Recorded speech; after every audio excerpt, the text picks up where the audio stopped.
Dan Cooper, and we run the organization Composers Concordance, for some of you who might not know. We've been around for 41 years, this organization. We produce about 50 concerts a year, so we're pretty busy. And most of our concerts are happy and upbeat, yes. But today's concert is still going to be upbeat because Sean, he was a fun-loving guy, as are all of us. But it is, we are in memory of a friend who passed away, somebody who I knew since I was very young. We were 10 or something, 12 when we met.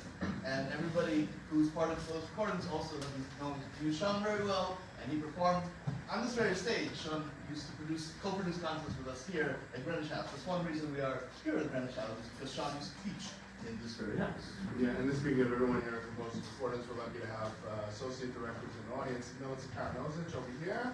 Hey. And Seth Howstead, we're Seth. And Shanan, Estreicher, who's co-director of record label. So there's a lot of music, and we're going to try to get it all in by 7, because then we're going to get 7. We were thinking of all of Sean's activities as his music activities as a music educator and as a proponent of new music, new guitar music, not just classical music, but his work on the electric guitar, and trying to think of a way to honor Sean's legacy. We've come up with the Satin Guitar Prize, so an award which in his name will help to continue the premieres of new guitar music. And so Gene and I were talking about sort of a way that we could put together that wouldn't just be the standard thing, but rather featuring new guitar music. And so we're working on some of the guidelines and such, but it'll be a prize performance. The prize is for so we're going to upload 4 or 5 brand new guitar pieces by us, most of the people connected with Composers Concordance, and guitarists 20 years old and under are encouraged to take any piece they like from there and record it, and the best performance of the pieces wins. It's the one winner, and they get a $250 prize, and they're going to play the piece at a concert of ours in June. So that's really the prize, and I think we're going to do this as a yearly thing. It's nice to have Sean's name on this website and kind of opens it. It's really the idea. Yeah. So we want to thank you all for coming. We want to thank all the composers and musicians and poets for all the time and talent they devoted to making this program in Sean's memory. And maybe composers will be talking about their music. I think shortly, if you have a sentence that's really good, say it. If you don't have a sentence, don't say it. But we're going to start off the concert actually not with music, but with a speech. Not the speech, but a well-written speech. So one friend of Sean and mine is Roger Hitz, who's a professional writer, and he wrote the speech, and he never got to read it at Sean's funeral. I don't know, you tried it out when we were doing it there.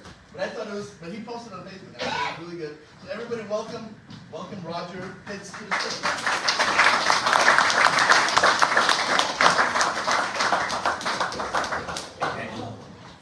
Is this thing on? Is this thing on? It's so exciting. You're going to have such an evening of music, poetry, and art tonight. And I thank you in advance for putting up with me for 5 minutes. Anyway, Sean, we've come back nearly 30 years.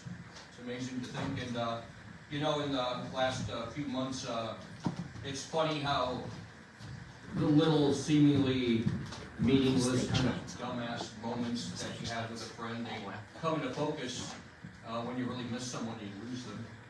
Almost every day, some memory of Sean hits me, and I remember those seemingly meaningless conversations that now I hold so dear to my heart to make me smile every day.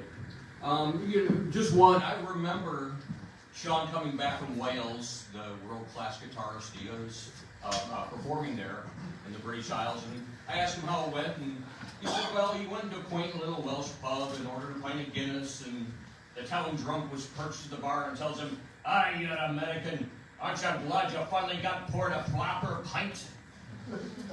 Sean told him, well, in New York, they can pour a pretty good pint.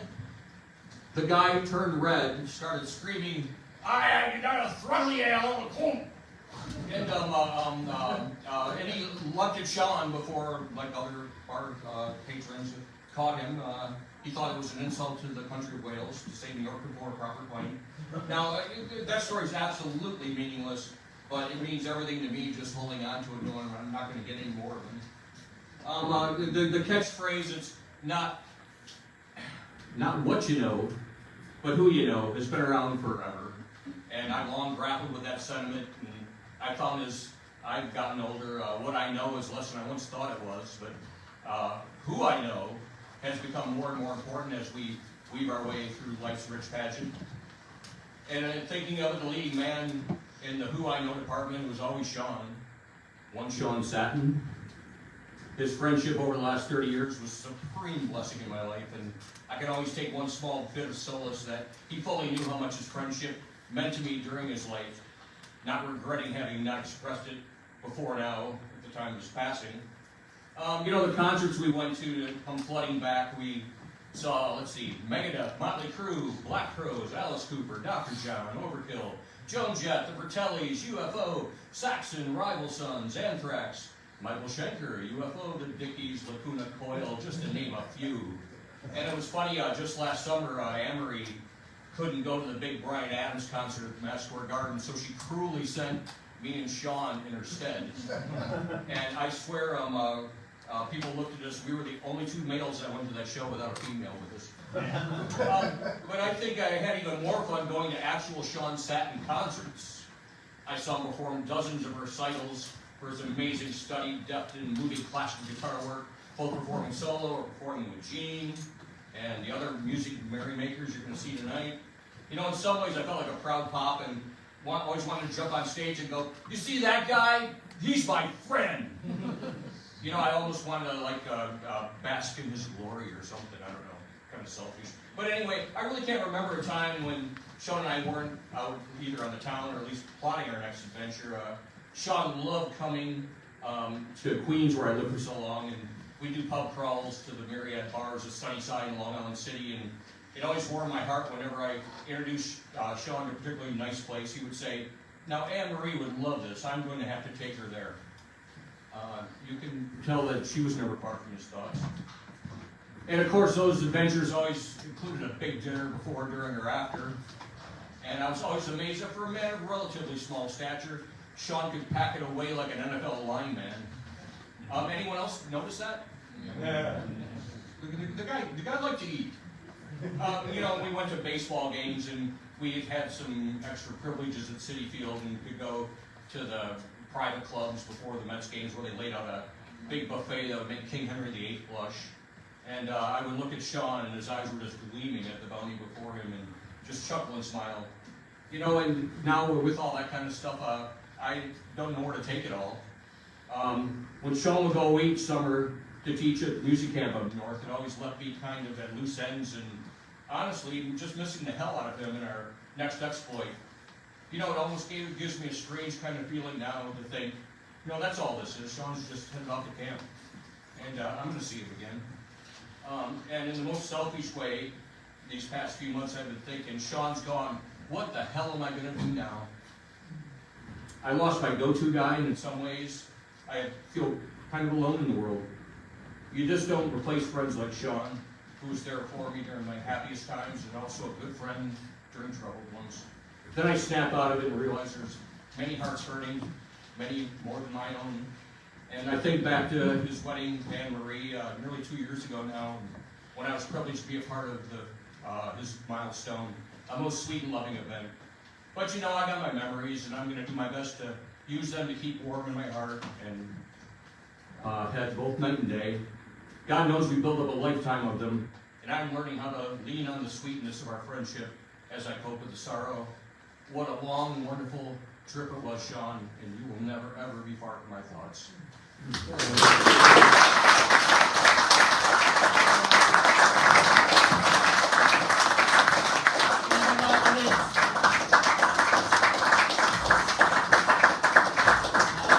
I'd like to invite on stage the guitar quartet called My Guitar Wants to Kill Your Mama Guitar Quartet with Greg Baker, Jane Getter, and Miss Arnold.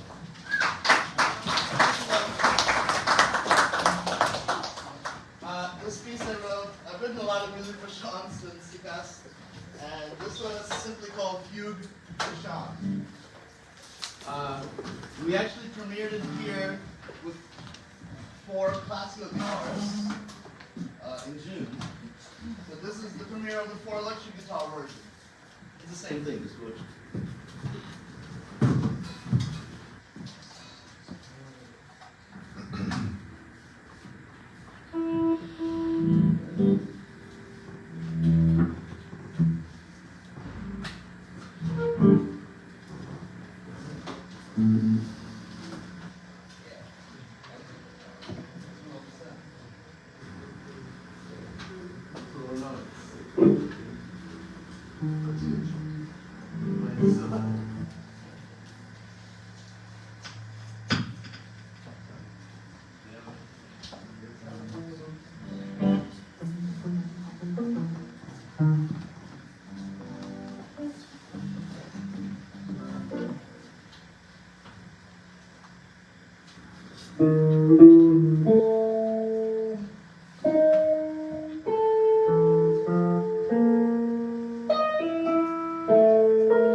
We're going to invite on stage William Anderson and Oren, two guitarists that are coming out here, and Shanan Estreicher is going to come out and talk about his piece that he wrote for Sean. Talk about it. Come out.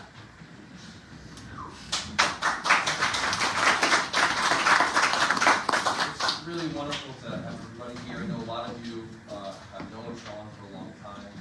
I went to New Hampshire music with Sean back in the 90s, and as a composer there, Sean kept asking me to write him a piece, and I kept saying, Sean, I don't think I can write a piece for guitar. I don't play guitar, it's too hard. And so he said, okay, well then write a piece for two guitars. And so this became a duet, which actually is a little bit easier because two people can do what one is hard to write for one person. The title of the piece is called Wellspring, and when I was a teenager when I wrote this, the thought was, I was really interested in where does goodness come from, and so I wanted to know, what was the source, the wellspring of goodness in this world, because even as a teenager, it was hard to find, and now as an adult, and as we are sort of celebrating, but also still, grappling with this loss, it's important for me anyway to revisit this idea of where does goodness come from, especially in challenging times.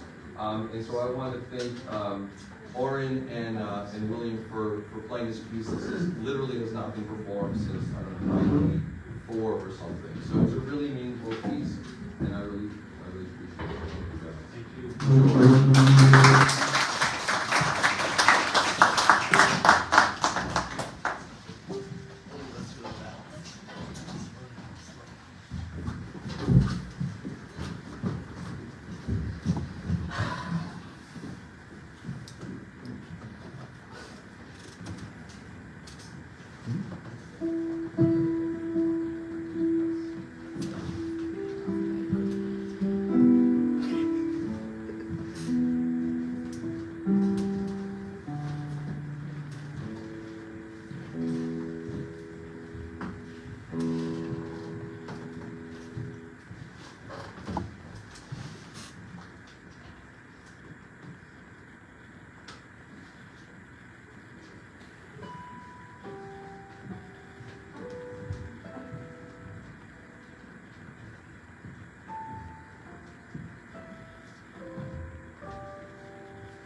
Andrei Cobo.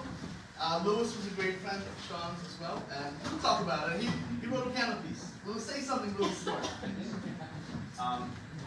like a lot of you, and I'm great people. I've known Sean for 30-something years, since college, just like a lot of you. We got into a lot of trouble together. He pulled me out of my shell, and yeah, we got into a lot of trouble. But over the years, you drift away, right? It's like his life, my life, we kind of fell apart, you know, in different directions. And occasionally we connect, and we catch up, and it was like no time had passed at all. And you always think there's going to be one more minute, one more time, one more meeting.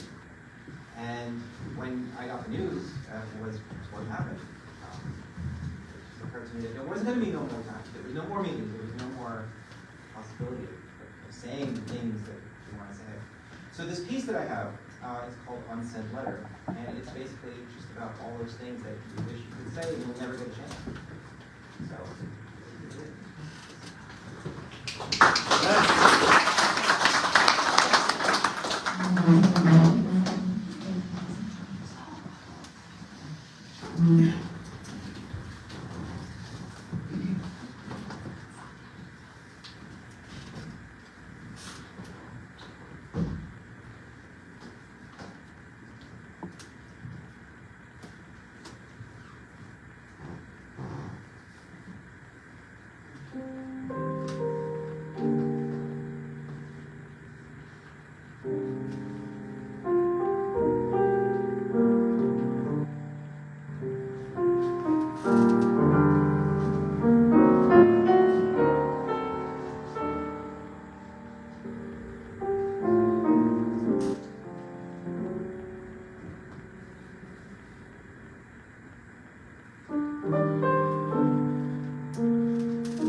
And he wrote some poetry after show passed, and he's gonna read that. And then Charles Coleman is a composer. He wrote a piece on the poem. Jessica's gonna sing it. Jessica Barrows, and Franz Hackl gonna play his trumpet. You wanna come up? You wanna stand on stage? I do want to stand. Yeah, it's kind of dark here. All right. And so it's go ahead. It's dark there, and it's super bright here. Okay, so the title of my poem is Ascending Volumes. It's a set of 4 haikus that reflect on the seasons of life, and I dedicate this to Sean. And Charles Coleman was kind enough to set it to music, so I will read it, and then and then Charles and the other performers will perform it. Ascending Volumes. Spring, the little prince, a maiden voyage, worldly winds of joy and pain reveal lands within. Summer, the Great Gatsby, Yale Club membership, vagrants' envy, spilled champagne, trickle-down theory. Fall, Anna Karenina, soulmate to cellmate, when did the bars get put across our windows? The Little Prince, The Great Gatsby, soulmate to cellmate. Winter, if I ran the zoo. Dreamer of the past, tango with technology, Sean Ryan Satin, whispers. Amplifier unplugged, empty stadium, chords of love, of love, of love, resonate forever. Sean Ryan Satin, rock in peace. Until we meet again at the great gig in the sky. Thank you.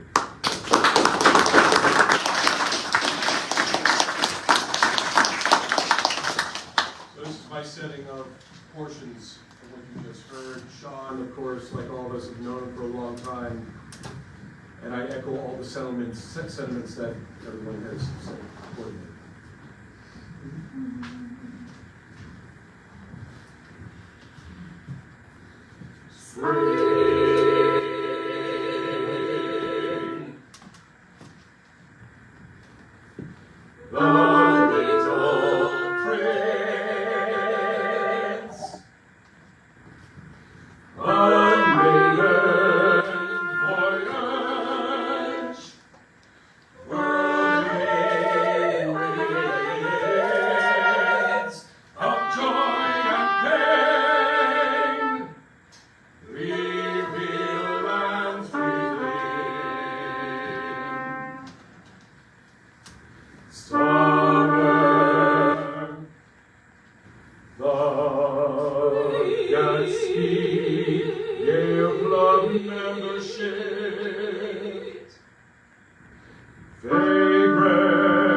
Arnold and Jane Getter, and Bruce wrote a duet called Great Blue Street on Satin.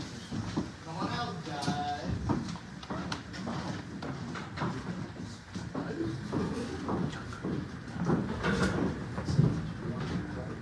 You could talk and play. Bruce never knows.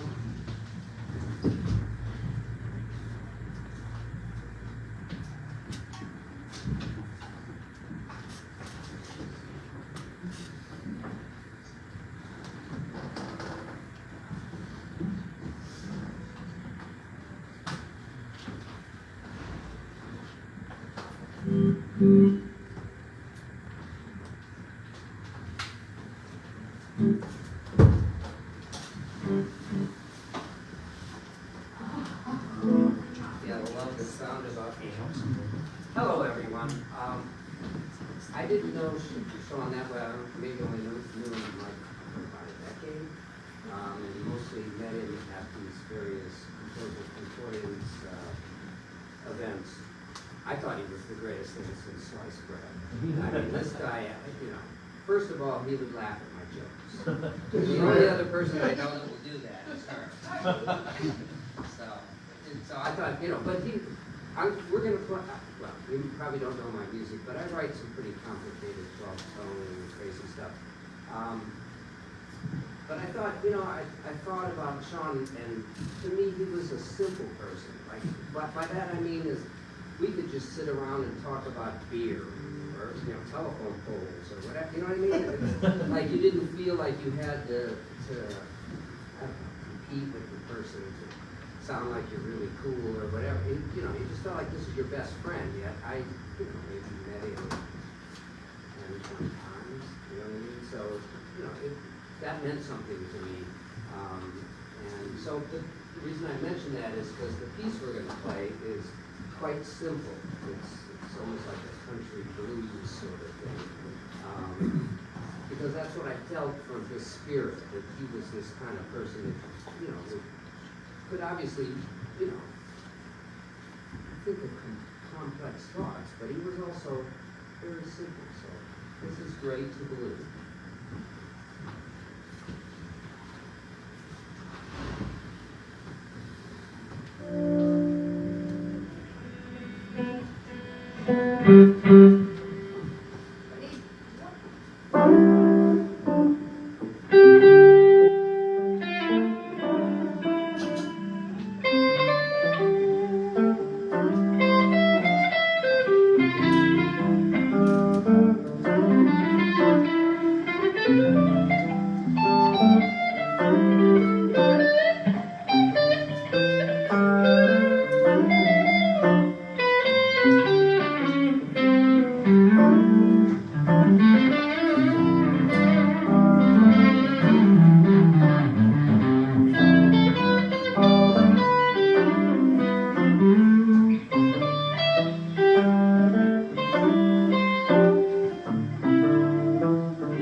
We'll try.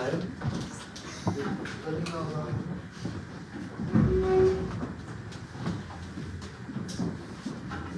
For those of you who used to see me with many more guitars, my initial feeling is like, dude, where's my band?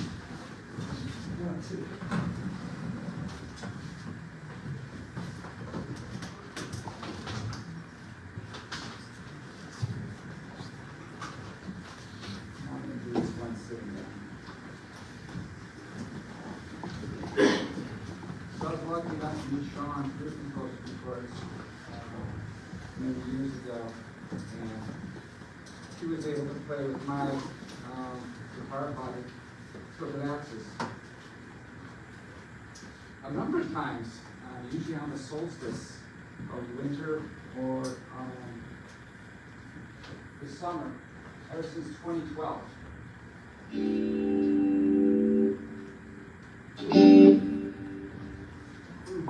And I wrote this song last spring for the first Memorial Day for Sean. We performed it properly in Strawberry Fields on the summer solstice. And we performed it. There's also the Strawberry Moon and Strawberry Fields. That's why it's called Strawberry Solstice for Sean Satin.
Big Mama Guitar Quartet back on stage. And we're going to do a piece by Jane Getter that she wrote for Sean. Jane went out. And she'll say a couple words about her piece, which is called Two Sides of Sean. Get more than two. Come on. Two of the sides. Two of the sides. So this piece is inspired by his very musical tastes and abilities. He loved to listen to him play, and so I thought I would grab a couple of words and kind of on the ends of the musical spectrum. Although I'm sure they could go farther than that. But these are just two of the sides. This must be a chance. Good.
Richard, I want to invite on stage.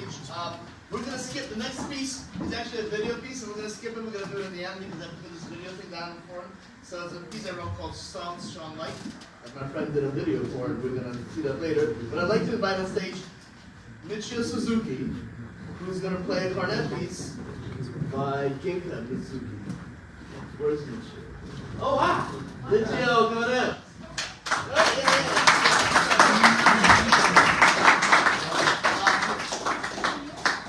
I'm going to give you this here. So she's playing a duet with herself with the guitar.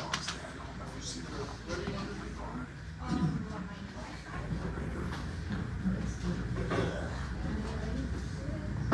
Sits. Guitar goes here. Okay.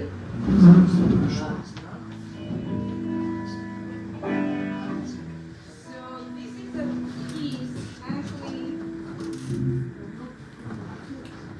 Okay. Yeah. Okay, so this is Ginka more like making fun of me to deal with whatever something happened. I just couldn't make it well enough, and that day I had to teach my students, so I was kind of I don't know, I got so upset, but meantime, like the student came with this younger sister, like maybe 2, and in the teaching room, that little girl was playing with that fan, and just in your kids in the field, just making noise and hearing the strange sound, and some of the kids were so happy, just doing with the fan. So suddenly I thought of like, I was really upset that day, but then I thought, if I try to do that, maybe I'm happier. So I did. I just started doing that, and actually somehow it worked. And the funny thing is, after that, I just realized that usually when I practice my teaching room, there are many guitars. Because my husband plays guitar, and then sometimes I hear the noise from the guitar, like listening to whatever, and I got upset. Usually, like kind of annoying. But then suddenly I thought of doing that. It's kind of fun. So I started doing that. But also, while I'm teaching, speaking, I'm singing, like just the singing, and it's something I start hearing, like my vocal organ, like just comes with my voice, and those kinds of things just to start making like self-meditation. So this is not really a piece of music I should play for those people. It's more like a really self-meditation kind of thing. But anyway, whatever I did for the performance, always Sean came afterwards and just said always a really nice thing and with that with a smile. So I think it was.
This is actually on, right? Because it sounds low. Yep. As long as we hear, actually, as long as we hear. All right. This is called For Sean, for very obvious reasons. And one second.